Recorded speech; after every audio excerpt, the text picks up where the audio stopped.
আমার জীবনের সর্বশ্রেষ্ঠ সম্পদ হচ্ছে আমার আব্বা আম্মা। দেখেন, আব্বা আম্মা ছাড়া এই জীবনটা একটু শূন্যতায় আহ, ভাব মনে হয়। দেখেন, যাদের আব্বা আম্মা আছে তারা অবশ্যই তাদের আব্বা আম্মাকে সম্মান করবেন, স্নেহ করবেন, যত্ন নেবেন, ভালোবাসবেন। দেখেন, আব্বা আম্মা জীবনের একটা ছায়া, জীবনের একটা প্রতিচ্ছবি হিসেবে আমাদের সাথে আহ, সম্পর্কিত। দেখেন, আব্বা আম্মার পাশে থাকলে আমার নিজেকেই অনেক একটা শান্তি অনুভূত হয়। দেখেন, যখন আব্বা আম্মার কাছ থেকে দূরে থাকি তখন জীবনের একটা অংশ শূন্য হয়ে যায়।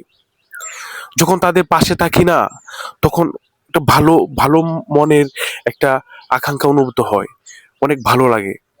তাই আপনার জীবনকে সাজাতে হলে আপনার আব্বা আম্মাকে সাথে নিয়ে সাজাতে হবে। যাদের আব্বা আম্মাকে সাথে নিয়ে আপনার জীবনটা কাটান না, তারা আসলে একটা বোকা। তারা তারা অযথা অযথা কষ্ট করেন জীবনে। আব্বা আম্মার উপর কিছু আছে জীবনে, শ্রেষ্ঠ সম্পদ হিসেবে যদি বাছাই করতে হয়, আমি আমার আব্বা আম্মাকে বাছাই করব।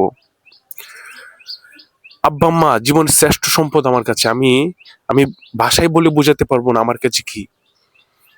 তাই যাদের আব্বা আম্মা আছে অবশ্যই সম্মান দিবেন, তাদের পাশে থাকবেন, তাদেরকে কখনো কষ্ট দেওয়ার চেষ্টা করবেন না। আমরা চাই সবসময় আব্বা আম্মাকে ভালো রাখার জন্য, কিন্তু পরিবেশ সবকিছু বিবেচনায় অনেক সময় তা হয়ে ওঠে না।